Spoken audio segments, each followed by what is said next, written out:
Welcome to Teso Consulting Group's DEI Podcast series, Why Is It So Hard? Shining Through the Shadow of Resistance.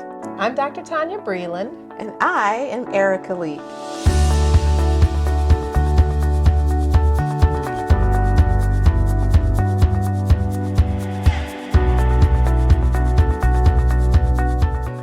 Welcome back. Welcome back, everyone. We're glad to have you again. We're so happy that you continue to follow us and watch us, and we are just happy to be here. I'm Tonya. And I'm Erika, and this is our podcast, Why Is This So Hard? Shining Through the Shadows of Resistance. In this podcast series, we discuss issues that prevent us from being socially just and free, and that's us as a society. So the goal here is to disrupt the status quo of racial inequality and inequity in systems. So each episode challenges you, it challenges us to be the change we want to see. And so today's topic actually is called, Am I in the Right Room? Yes, you are. Thank you. So our focus is really belonging. Yeah. And so we've heard in recent years more and more about belonging. We've heard diversity, equity, inclusion, and now in that space we hear more and more about belonging. So we're going to talk about that today. We'll introduce it to some of you, but for others of you may have heard it. And so we're going to talk about what that means. Yeah. I remember some years ago listening to Brene Brown. I actually really like her work. And she was talking about this innate need that every human being has to belong. Sure. And then if we go back through some of our research in college years, we can think about Maslow's hierarchy of needs, and there's a pyramid, you can Google it.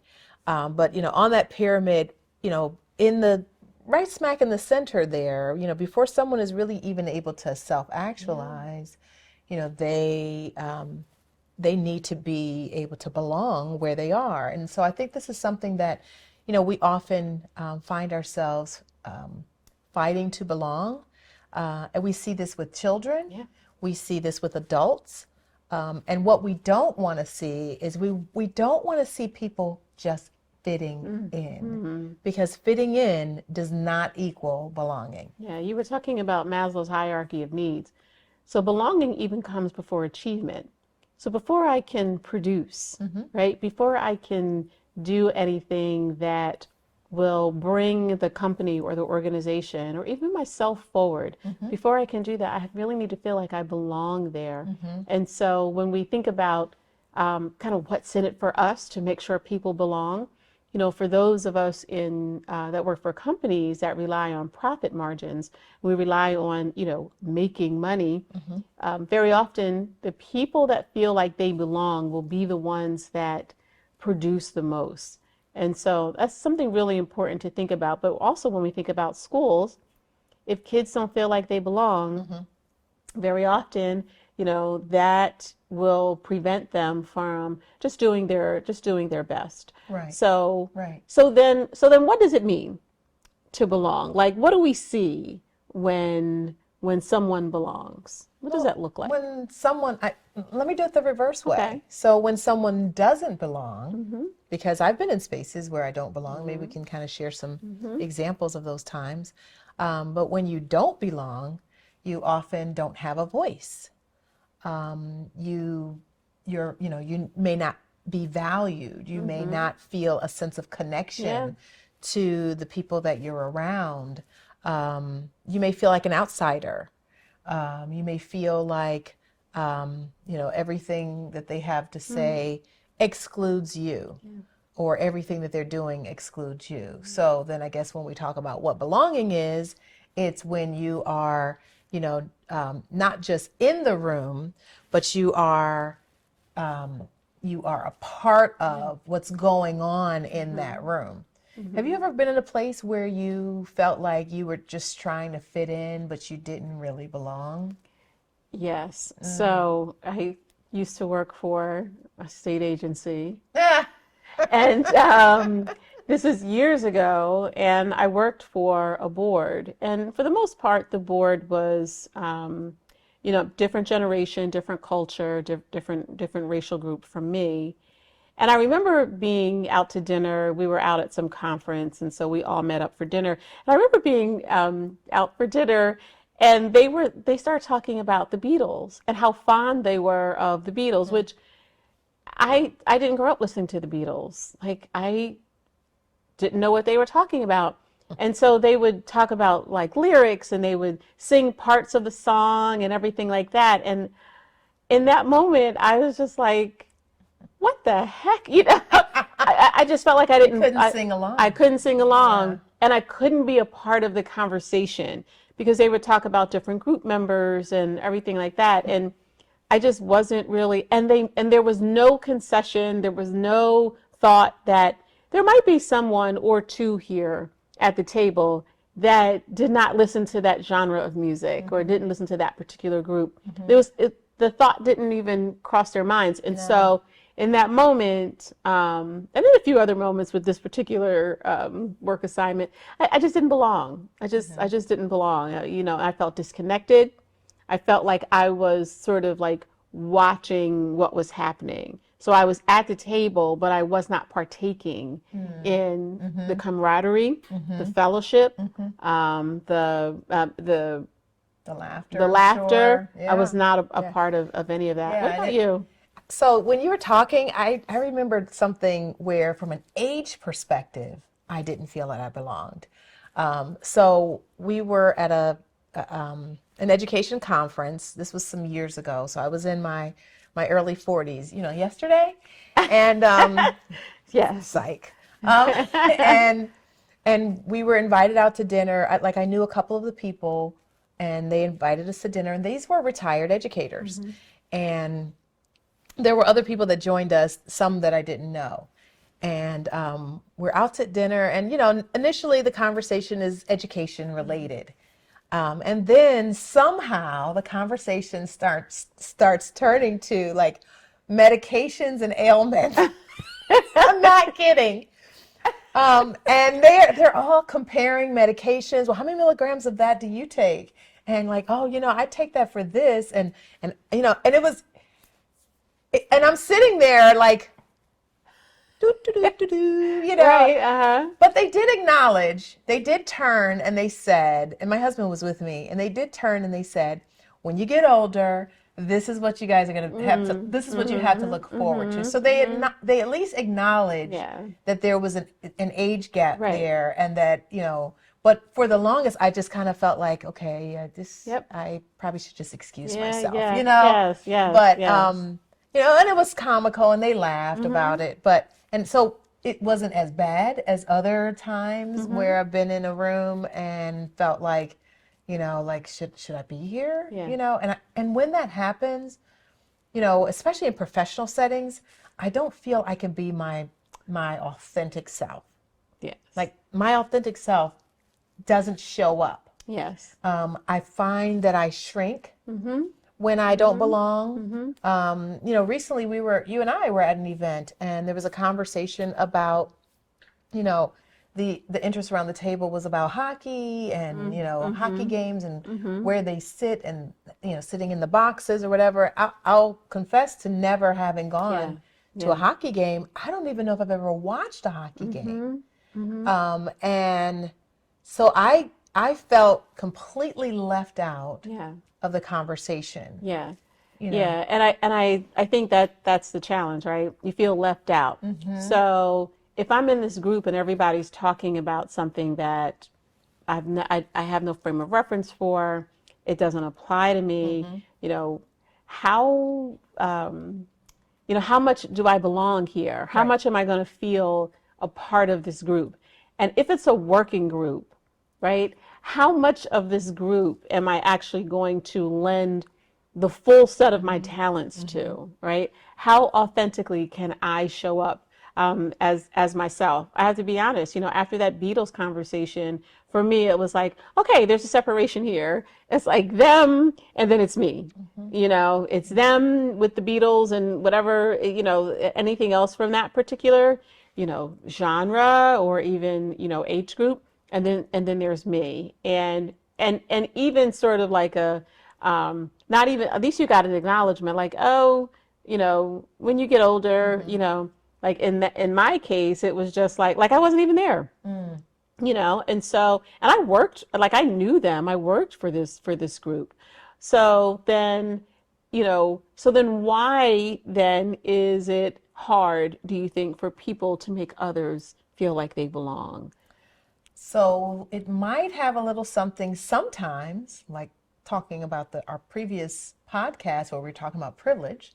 Sometimes it's an issue of privilege where, your privilege gets you in the room and gets you heard and, gets you being included in the decision making that happens. And sometimes it is an issue around privilege. Other times, maybe it's not privilege, but maybe it is, I think it's, oftentimes when I think about when I don't belong, it usually often boils down to because of my race or my gender or because of my, occasionally because of my belief system, but not generally because of that. And that kind of, it really kind of makes me feel, some kind of way, if you will. Makes me feel like, I have a decision that I have to make.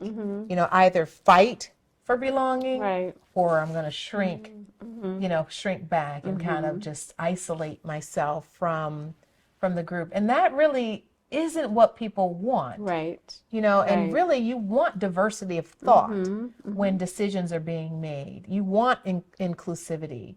But if people don't feel that they are a part of the group, then they're not going to give you all of their ideas or their thoughts or, they're not going to show up the way that you would want them to show up. So then what happens, do you think, when, okay, so let's say in my, or let's say in your scenario, these people are genuinely bonding over, taking medications or, whatever. So there's a genuine moment of bonding, right? Yes. And somebody can't relate. So do you think that group has an obligation to the people who can't relate? Like, should we not talk about medication? Talk about what happens when maybe we have a set of interests that just doesn't apply to this other person. Yeah, I mean, so I think that there is a responsibility on the larger group to find a way to connect the outsider to that group. Sure. And so depending upon how often that happens, that could be something that can easily be done. Now, my situation was like a one-time situation. But in the workplace, it oftentimes is a repeated situation where someone doesn't feel that they have a voice or someone doesn't feel that they can be their most authentic selves in the workplace or in a classroom. So let's think about students, when that happens. I think it's incumbent upon the schools, the teachers, the job, the co-workers or bosses. I think they do have a responsibility to ensure that everyone belongs to the group and everyone is a part of what's going on. Because when people are isolated, not only does that make a person feel bad, but some people, it impacts their mental health.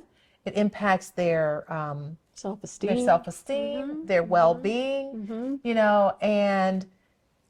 and then you lose out on the opportunity to see what this person can contribute. Yeah, and I think that's really kind of important. So what happens when we don't see it? What happens when belonging is not there?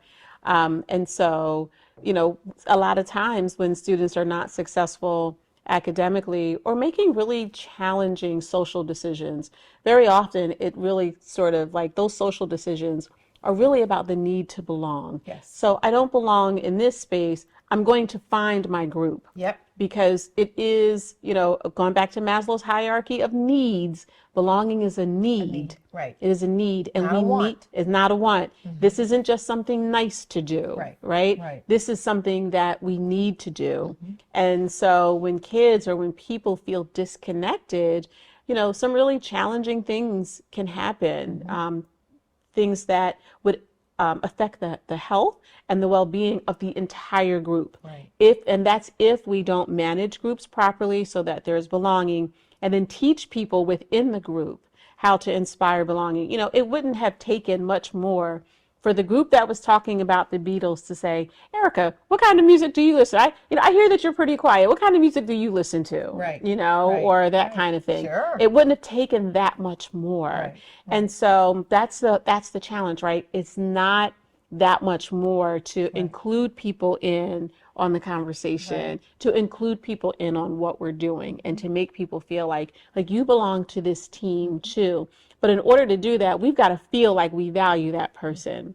And we'll talk about bias in another episode. But sometimes if there are patterns to the groups that don't feel like they belong, there's a challenge. And I think it's incumbent upon leadership, whether it's the classroom teacher, whether it's the supervisor or manager of a group, to really kind of discover why is it this? Why aren't we having belonging amongst everybody? Yeah. And we're talking about situations where, it may be an inadvertent lack of belonging, meaning someone's not deliberately trying to make you not belong. Yeah. But there are scenarios and situations where that actually happens. It's not so inadvertent. It's not so accidental. It really is just not, there's not a concerted effort. My mother was telling me about when she was, growing up, and how, if she was in spaces in education in particular, where she was one of a few Black people in the room, what would happen is, she would often, say they were talking about, they weren't. Let me not use that example. Because I was going somewhere else, and I was like, let me back that up just a little bit. But she was saying how, they would talk about certain topics, and then, look at her, singling her out. And the teachers allowed it. It was it was just, it was of no moment. We've heard of stories where, children in classrooms would say things that were, either along the lines of racist or sexist, or, had, basically showed some other bias. And, because the teacher might have been uncomfortable, they didn't say anything about it. And so what happens to the child who's the victim of that, and it could even be a child that's a part of the LGBTQ community, that is another one, where there may be teasing or what have you that goes on, and nothing happens, because somebody's uncomfortable, so the person in leadership is uncomfortable, so they don't want to address it, they don't want to talk about it, and so then what they do is they give permission to the group to continue to isolate, to continue to, to ride that person or chide them in some kind of way, to make them feel less than, or to make them feel that they are not valued. And ultimately, when we are when we don't belong, we don't feel valued. That's right. That's right. And our voice is not heard, Right. No matter what happens, no matter, we've heard really horrific instances of, opportunities that the leadership or educators had to support a child that did not feel like they belonged, and they just turned a blind eye to it. They decided not to act. They decided not to just act on behalf of the student. And so then I guess that leads us to, so we've seen some things that people haven't done. So what does then it look like for a leader, a teacher, a supervisor, to just engender belonging? What does it look like? Like, what are some things that, like, where would you start in terms of engendering I would belonging? start with, just even giving examples of, how I am as a leader. So it's really important for me as a leader. Like I believe in shared leadership. Sure. That has been my, driving force of how I am as a leader. And what that means is that when I'm making decisions or when decisions need to be made, I believe that everybody who's impacted by this decision should ultimately have an opportunity to weigh in on it. So it's not just me, like I'm the only one that has, thoughts or ideas about how things should go. And so I literally would invite them to weigh in on the tough questions. Like, what do you think? How would you handle this? What are some ideas that we can generate here that we could potentially use? Now, I recognize that the responsibility was mine in the end to make those decisions, but I was not going to make those decisions uninformed of what others in the group had to contribute. And I greatly valued what they had to contribute. And I think they felt like they belonged on this team because it wasn't just me doing things to them. It was we were working together trying to create, whatever needed to be done. And so that's one way that I would do that as a leader. What about you?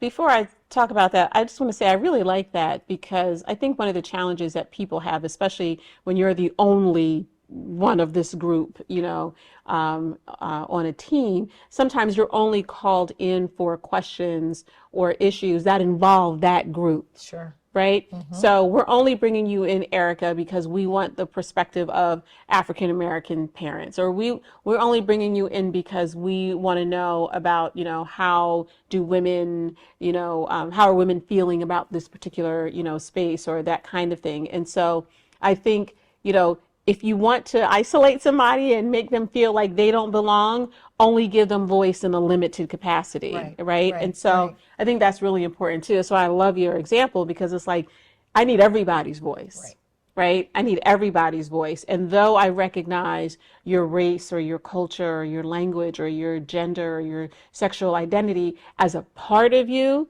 I know that that's not the sum of you. And I know that you bring expertise into this space. I love that. I think the other thing that I would do, the other step would be to really find out like who feels like they belong and who doesn't. Sure. Like, and are there patterns to that? So are there patterns to people who say, who they're, I don't know if you've had this, but, I've been in spaces where that there's somebody who has expertise. They have insight. They will not share it, right? They will not provide, that person doesn't feel like they belong. They're not going to contribute to the team's, benefit. They're not going to, create more of whatever the product is. Like, they're just not going to do it because they don't feel like they belong. They feel isolated. And so, how much are you missing out? When that person says, I don't feel like I belong and I'm not going to, I'm not going to lend my voice. Right. And so I think really finding out, ask your team about how they feel about, communications and assignments and, all of those areas, the operations. Ask them about those questions about, and it could be maybe an anonymous survey, but find out, are there patterns to the ones who feel like they don't belong? We were in a training recently where someone came up to us after the training was over when their colleagues were gone to share, I didn't want to say this in front of my colleagues because I got to work with these people, right? Right. And I didn't want, I know that they're not going to accept what I have to share. And so what was clear in those, and that's happened on more than one occasion. Yes, it has. What's clear in those situations is that these are some individuals who are feeling left out. Yes. And sometimes it could be their political affiliation that they may be sharing, or it could be, their racial background that they may be sharing, or their LGBTQ status that they're sharing. And they basically feel like if I say something in this group, I'm not I'm not going to be able to, Yeah. I'm not going to be valued anymore. Right. I'm going to be ostracized, perhaps bullied. Um, and ultimately, that is not the kind of workplace or classroom that anybody ever deserves to be in, Yeah. ever. That's just, it's horrible. Absolutely. So I think as a leader, then you take notice, like intentional notice of who's participating, whose voice do we hear, Yep. whose voice are we not hearing, and be intentional about that. Right. You know, it could even, you know, list everybody's name who's in the, and check off every time they speak, not for a gotcha, just so you can get data around who feels comfortable in the room to share and to contribute and who doesn't. I like that idea. Yeah, there's something that that we sometimes would advise classroom teachers to do when it comes to like conversations in the classroom. Yeah. Like pay attention, like begin tracking. Who do you talk to? Who do you call on? Whose ideas do you listen to of your students? Yes. You know, whose back, you know, do you have to someone? You know, or who has your, not who has your back, Yeah. but who's seeing your Yes. back, meaning Right. you're not creating this inclusive environment, Physically. right, Yeah. in the classroom where all students feel like they belong in that setting. And you know, adults are slightly different in that we might have some more outlets that we can go to when we don't belong, but children sometimes do not. That's right. And so when we think about you know, gangs, you know, a lot of times students may be inclined to join a gang because there's a sense of belonging That's in right. that gang. That's right. Meaning that gang is like, you know, you're one of us, you are part of our family, and we're going to take care of you. That's right. That's right. And although they may be doing things that might not be good or good for society, Yeah. they have created a sense of belonging for those students who they've recruited, if you will. They've addressed a need. Yes. They've addressed a exactly. need. People need to feel like they belong. Bingo. And so, yeah, and that's it, right? And so if we don't do it, they're going to get it. Right. Right. If we don't do it, they're going to find spaces where they belong. And it may not be spaces where we, you know, that are good for them, Right, quite frankly. right. So, And I think it's important, you know, even in school settings, to begin to create inclusive spaces. Meaning, so who are all the students that we have in our school, and what is it that they all need? that's right.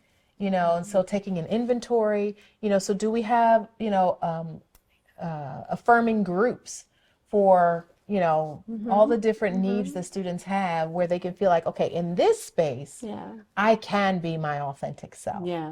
You know, Yeah. oftentimes we talk about creating safe spaces, you know, and safe spaces means that sometimes you've got to do something very deliberate. Even in the workplace, you know, they talk about, you know, are there groups you know, can we create groups in our organization where people who belong to that group can, you know, be affirmed and can, you know, feel a sense of belonging, Yeah. and feel like they are valued as individuals. Sometimes others can get upset about that because they feel like they're being excluded, but I think they're missing the point. Yeah, yeah. A few years ago, after the George Floyd murder, at my daughter's high school, they created a Black Student Union, and it was just a space for Black students to just talk about issues that are you know, relevant to them, and it really did wonders for a certain group of kids who had felt marginalized. It did wonders for them in terms of, you know, their ability to have voice. And so, I mean, that's just one area. That's just the one I thought of immediately. Yeah. But that's just one area of creating an environment that just engenders belonging. And as a result of that Black Student Union, like they feel like they have more voice in the school community because they're together. And so it's not about excluding people. It's really about like, how do we, you know, come together and have voice together, and then how do we address some issues that we see that are affecting us, you know? And so I ask around, you know, this topic of belonging. Is that so hard? Yeah. Do you think? No, it seems to me like it's not. I think so. You know, I think agree. it's really organizations, Yeah. you know, really keeping their eyes and ears open and paying attention to what's actually happening, who gets heard, who doesn't get heard, who gets invited to the table, who's not invited to the table. And when they're invited to the table, is there really room for them to be a part of what's going on with the decision making or the ideas that are being generated or whatever it is? Yeah. And these are the kind of questions that we need to ask, especially when we have privilege and especially when we are in a leadership role, we have the positionality to be able to make some change. We need to do that. Yeah. So we would love to hear your thoughts on this topic of belonging. What are some things that you do or that you've seen? Or what are some things, like what are some areas of challenge that you might have in this space of belonging and creating spaces where people belong? So we'd love for you to join the conversation. We're on all the social media platforms, and we'd love to continue talking to you about this. Thank you for joining us, everyone. Yep, I'm Tonya. And I'm Erika. Have a good one.